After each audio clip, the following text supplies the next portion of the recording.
During a sensitive time, when I was bound by family ties and my own dreams, I met a little lady.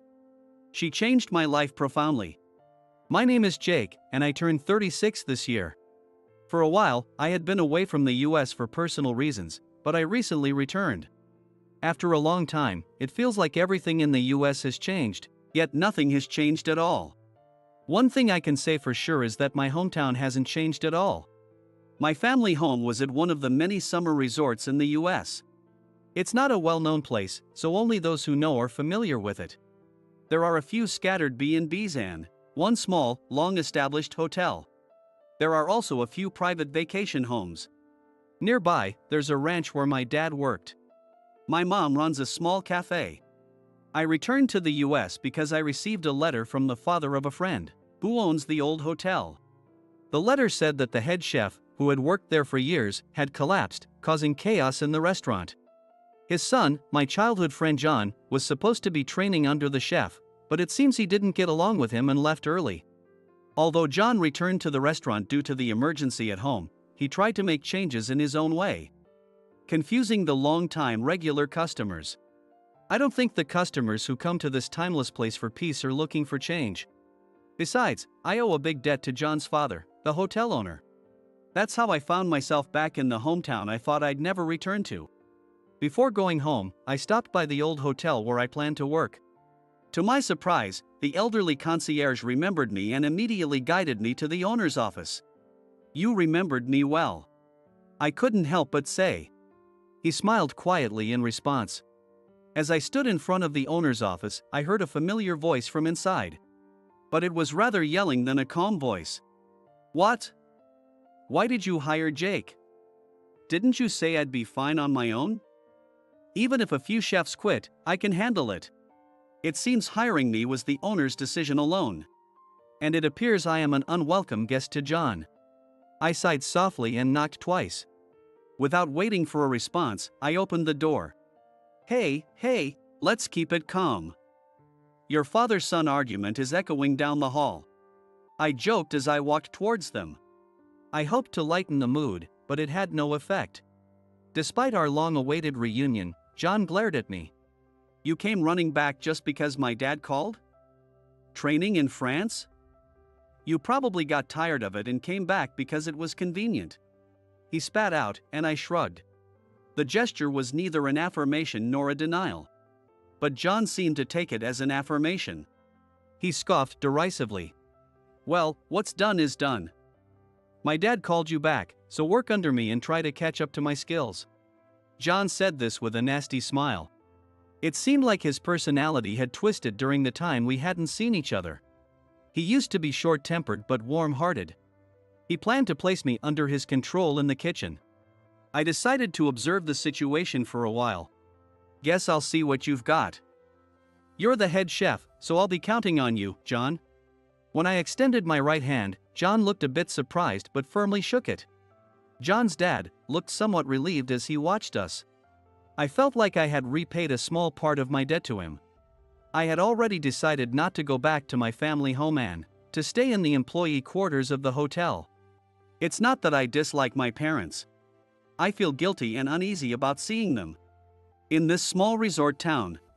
It wouldn't take long for word to get out that I had returned, but I needed some time to sort out my feelings before seeing my parents. Besides, I liked this old hotel. Even the employee quarters were clean and well maintained, with a great view from the window. When I opened the window and took a deep breath, the cool, fresh air filled my lungs. Looking down, I saw a large black luxury car entering the main gate. A sight I often saw in my childhood. I rushed downstairs, half expecting something familiar. Just as I got to the entrance, someone stepped out of the car. It was a young woman. Not the person I had imagined. In the past, it was usually a stern-faced old man with a polished cane. The woman, with the click of her heels, walked confidently to the check-in counter. Her profile gave me a sense of déjà vu. She raised her head proudly and smiled at the concierge. Her black dress, exposing her fair-skinned neckline, suited her well. Her hair was very short, dyed ash gray. Everything about her seemed to assert her presence and will. "It's been a while. I've come here to relax," she said as she received her room key from the concierge. A practiced gesture. She must be a regular guest. You're quite bold, observing someone so closely. If you're interested, why not ask for my name? She suddenly addressed me while I stood there watching her. She didn't even look directly at me. She just slightly glanced in my direction. Sorry. I thought someone I knew had arrived, so I got a bit flustered. I apologized to her. She walked briskly over to me. She peered up into my face intently. Her long eyelashes were visible, making my heart skip a beat. You? Jake? Isn't that right? Hearing my name, I was taken aback. I couldn't understand and felt confused about how she knew me. I didn't think I had any acquaintances like her in the US. I am Jake, but who are you? Unable to remember, I asked. She lowered her eyes slightly, looking a bit sad. In the next moment, she glared at me with a fierce look. After all the pain you caused me, you're awful. You must be terrible with women. With that, she turned on her heel. As soon as I saw her back, I reflexively spoke. Amy, is that you? Saying her name made my chest tighten with nostalgia and regret. Her name, a bundle of my regrets. Who knows? She glanced over her shoulder and smirked. She seemed a bit haughty. She was the girl who used to come for summer vacations, accompanying an elderly man with a cane. As memories came flooding back, I took an involuntary step forward. She held up a slender, pale finger to stop me. I never wanted to see you again. Amy's words halted me in my tracks. She disappeared into the elevator. Her eyes, glaring at me, were the same as when we were kids. Watching the elevator doors slowly close, I started reminiscing. I was 15 then. It was a sensitive time for me. John was the same age and a classmate. Every summer, a certain person would appear in this resort town. An elderly man named Ted Steele. I never understood why he had so much money, but Ted was incredibly wealthy. Every summer, he would stay long-term at the old hotel. When I was younger, he used to come with a woman who seemed to be his wife. At some point, she stopped coming, and a little girl started accompanying him instead. Though Ted and I weren't particularly close, since my dad worked at the ranch where Ted kept some of his horses, I had more chances to speak with him than John did.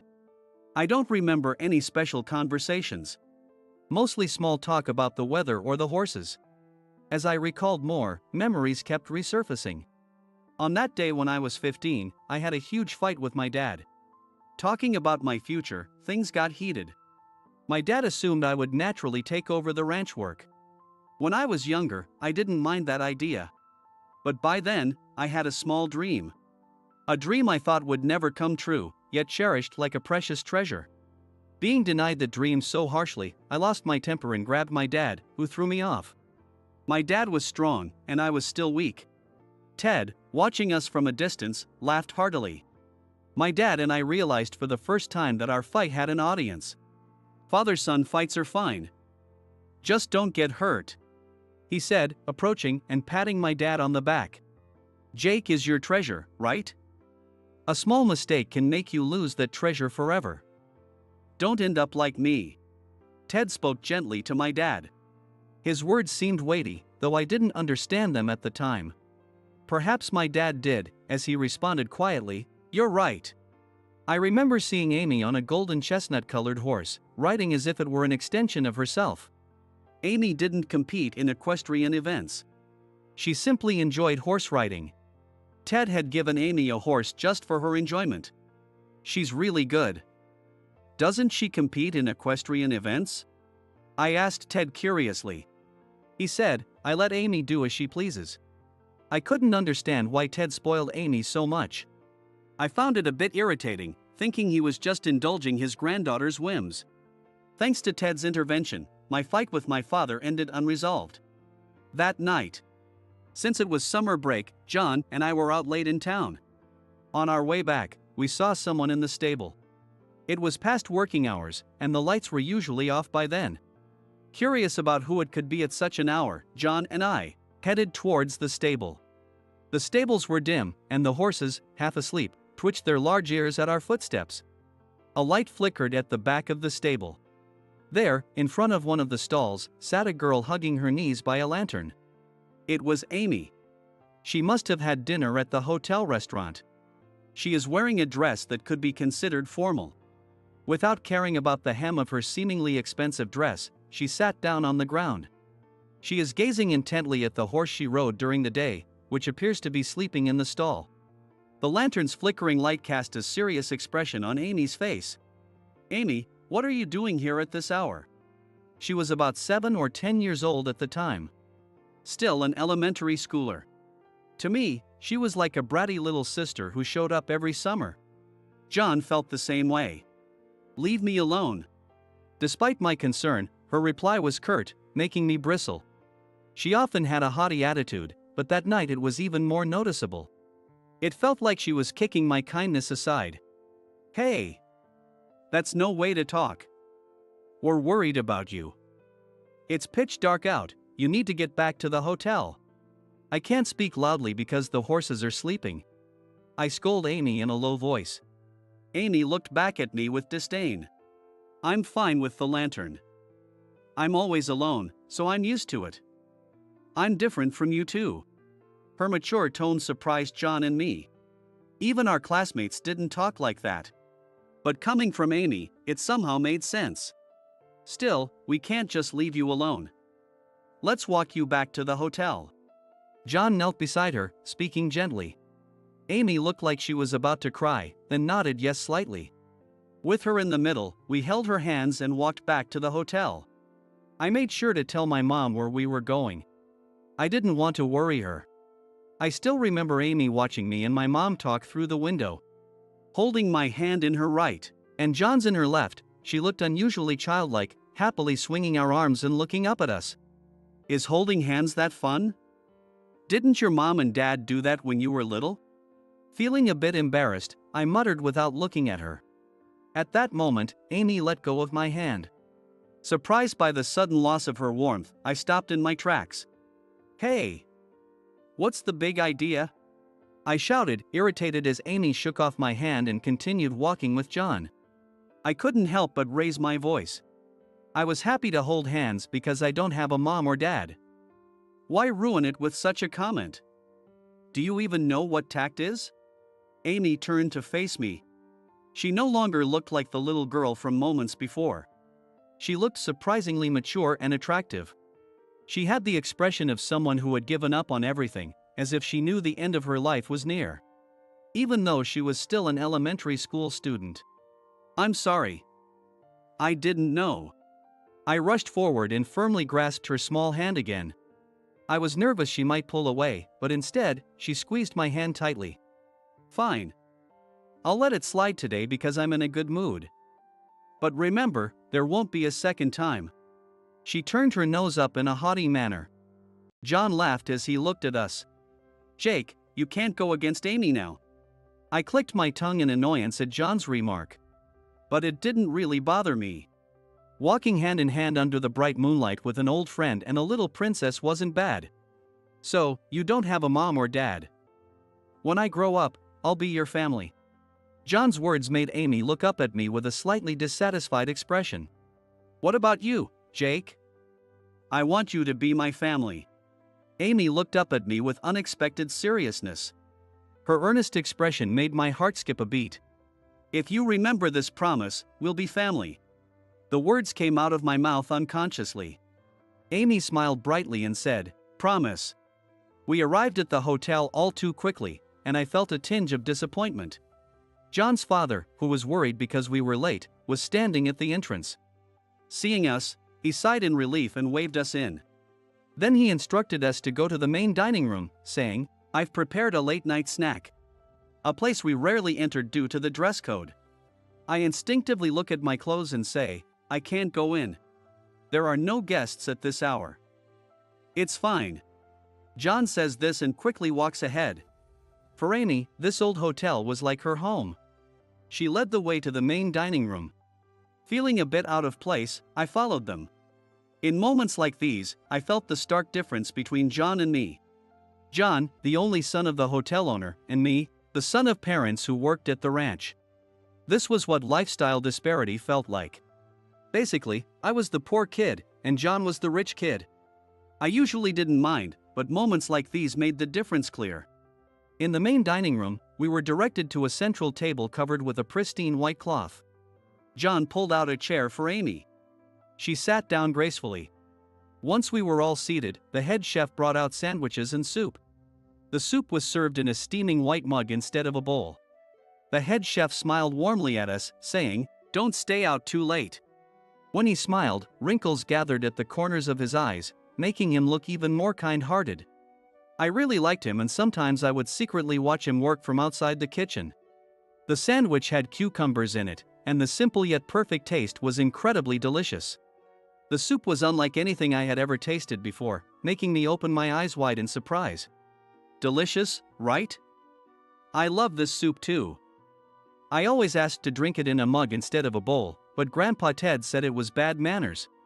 Amy was ecstatic, feeling like her dream had come true.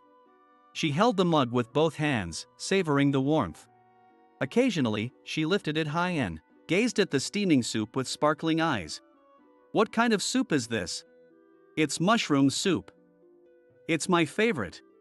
Her cheeks flushed pink with happiness and excitement. For some reason, I found myself silently praying for Amy's happiness. Our friendship lasted for 3 years from that moment. Yesterday, I ended up falling asleep while reminiscing and lazily cleaning up. Today, I washed my face with cold water, determined to work hard. When I showed up in the kitchen, John told me to watch the work first. The kitchen staff had changed drastically, with some obvious part-timers. The atmosphere was quite different from when the owner chef was around. The breakfast served was, unfortunately, like something you'd get at a business hotel, bland and lacking elegance. However, the first-time guests seemed to be enjoying their breakfast. Perhaps the taste was good. John had a discerning palate. I acknowledged that. I was a bit concerned about the absence of regular customers. Just then, Amy appeared in a white dress. She was guided to her usual seat and sat down quietly. She still seemed a bit sleepy. Her eyes widened as soon as she saw the breakfast menu. "The menu has changed." I heard her say this to the waiter. Her voice sounded more puzzled than complaining. John quickly came out of the kitchen and went to Amy's table. "I've become the owner chef." Amy looked surprised and said, "Really?" It seemed she didn't know that John had returned. I was wondering who would take over as chef, but I didn't expect it to be you, John. "I heard you were working at a creative restaurant. So you're planning to do things your way now?" Amy pointed at the menu and said. There was a hint of dissatisfaction in her voice. "I just modernized the old menu. I'm planning to get rid of outdated dishes and make everything new." John's tone suggested that this was his mission. Amy frowned slightly. "All right, I'll have your recommendation then," she said, sounding a bit annoyed. John didn't seem to notice her attitude. Understood. He accepted politely and returned to the kitchen. His profile was serious. It was obvious that he was putting extra effort into preparing Amy's breakfast, more meticulously than for the other guests. The finished breakfast was an American breakfast. The shiny yellow omelette looked delicious. When everything was set on the table at once, Amy's face darkened a little. The food certainly looked delicious and probably tasted good too. However, it was far from the previously languid and elegant atmosphere. Now it felt like a business breakfast. Amy took a couple of bites, but then only finished her fresh juice and stopped eating. John watched her with a disappointed look on his face. As she was leaving, John hurried over to her. "Is there something you didn't like?" he asked in a friendly manner. Amy shrugged and gracefully smiled, saying, "That's not it. It was delicious." Seeing that smile, John couldn't press further. It was the kind of smile that left no room for more questions. As expected, John didn't ask anything else. "I'm going to the ranch, so please prepare a lunchbox for me," Amy suddenly said to me from the corner of the kitchen. "Bring it directly to the ranch." She said it in a tone that brooked no argument, and I instinctively nodded yes. Satisfied with my response, Amy smiled with a corner of her mouth raised. She was as elegant and high-handed as ever. Amy hadn't changed at all. Delivering the lunchbox to the ranch meant I was being forced to return home. Amy had chosen the method that would hurt me the most. She was, in a way, downright mean-spirited. I realized she was still angry with me. "So, you're her pick for lunch delivery," John said, nudging my shoulder with dissatisfaction. John was confident and unhesitant, for better or worse. I knew he had always had feelings for Amy.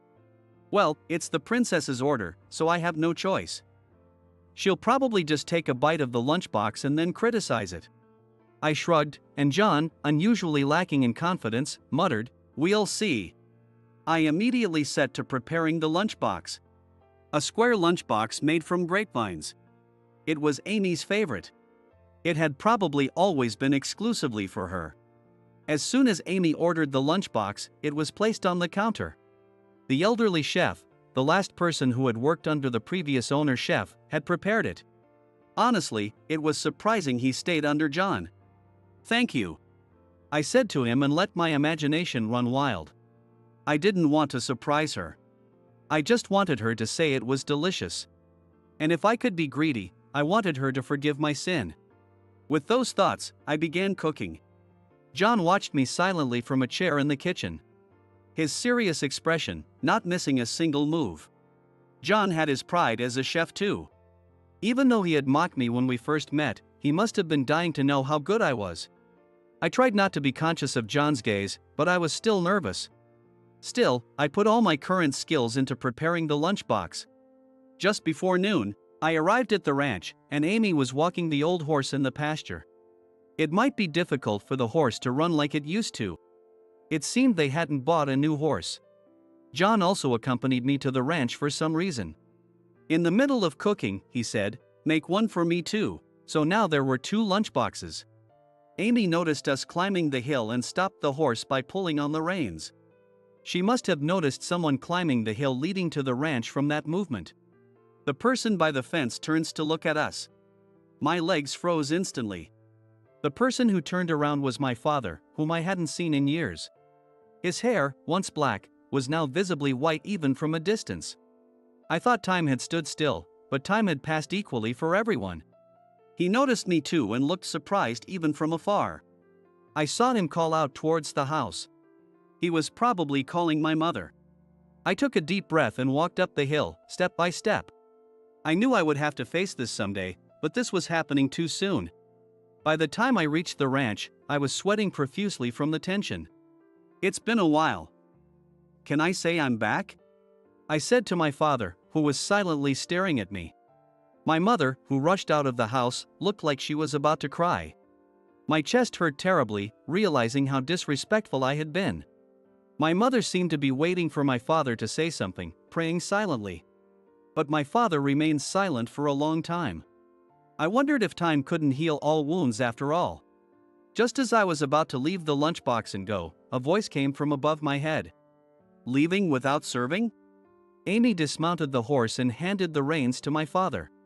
"Get it ready, please," she said with a smile and went to wash her hands. My family and John were left behind. Finally, my father spoke. "Did you properly thank Miss Stone?" His first words caught me off guard. I unintentionally replied, "Ha?" My father angrily tapped my head. "Just like when I was scolded as a child for mischief. Who do you think covered your extravagant study abroad expenses?" When I graduated from high school, we had a family discussion about whether I should continue working on the ranch or go to college. My father, of course, thought I would help with the ranch, while my mother hoped I would go to college. However, I had always admired the owner-chef of the old hotel. I had wanted to become a chef but couldn't convince my parents, leading to constant fights. That night, the family meeting turned into a heated argument, and my father and I ended up in a fistfight. I said something unforgivable. "I wish I hadn't been born into this family. Being your child is like drawing a losing ticket." As soon as I said that, Amy, who seemed to have been in the stable, opened the door and came in. She stood before me and slapped my cheek hard. The dry sound and the stinging pain on my cheek were unbelievable. Even my father, who had been fighting with me, froze in shock. "If you don't want them, give them to me. Give me your parents. You ungrateful brat." What more do you want with such wonderful parents? Amy cursed me out and then stormed out. After she left, my father sighed in resignation. My mother sank into a chair, looking defeated. What the hell is wrong with her? I spat out, but my father frowned and explained it to me in a tone meant to teach. Amy's parents had run away, leaving newborn Amy with Grandpa Ted. Amy had been abandoned by her parents right after birth. The reason was her father wanted to chase his dreams. In short, he didn't want to be Grandpa Ted's successor. Amy wasn't just abandoned, she was left behind as a substitute with Grandpa Ted. Hearing this story left me stunned. I thought about apologizing to Amy the next day, but she had left the summer house that very day. Unable to apologize, that was the end of our interaction. I remember spending the next few days feeling empty, as if there was a hole in my chest. It was only after Amy was gone that I realized she had become an irreplaceable part of my life. But it was too late. I had destroyed everything. I thought she had long forgotten that promise we made as kids. It was hard to believe she had helped me pursue my dreams. I thought John's dad provided the support. I muttered, and John laughed. My dad didn't give me a penny when I ran away, and he would never fund your study abroad. Amy asked Grandpa Ted to do it. Amy had apparently inherited all her parents' estate. It was just an investment. Now, let's have lunch.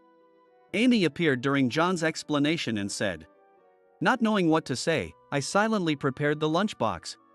In front of a small bench, I overturned a wooden bucket to make a table. I spread a white cloth and poured the warm soup into a large white mug. Amy's eyes sparkled at the sight of the mug. Then I served bite-sized sandwiches. There were various fillings, but of course, I also included the cucumber sandwich. Just like that day, Amy held the mug with both hands and happily sipped the soup. She closed her eyes slowly and savored it. Meanwhile, my heart was pounding. It's delicious, worth the investment. Amy murmured with satisfaction. Beside her, John clicked his tongue in frustration. Would you like to eat my cooking all the time? I quietly asked, and Amy opened her eyes. She nodded yes slightly. You remembered my favorite mushroom soup. Amy murmured happily. John, I decline your proposal. I'm going to marry Jake. Amy announced loudly to John. It turned out John had proposed to Amy. He really was quick and efficient. John slumped his shoulders at Amy's words. If it's Jake, then I can't help it. I'll give you that kitchen too. It was never suited for me anyway. I tried to help my dad in his time of need. But it seems like I was more of a hindrance. John said, looking a bit embarrassed. I realized that John had tried to support his father in his own way, reinforcing the idea of family bonds. It was the same with my family. Working at that old hotel. I'll showcase my skills right next to my parents. I thought that would be my way of being a devoted son. So, will you accept my proposal? Amy's words snapped me back to reality, and I looked at her. She seemed as strong-willed as always, but her beautiful lips were trembling slightly. I found it endearing. I remembered that I had always felt that way. I decided to cook for her. To keep her smiling and happy forever. Let me say it too. Will you marry me? Let's become a family and one day be wonderful parents. A single tear fell from Amy's large eyes. That was her answer to the proposal. I immediately embraced her. I will make her happy. I vowed to God.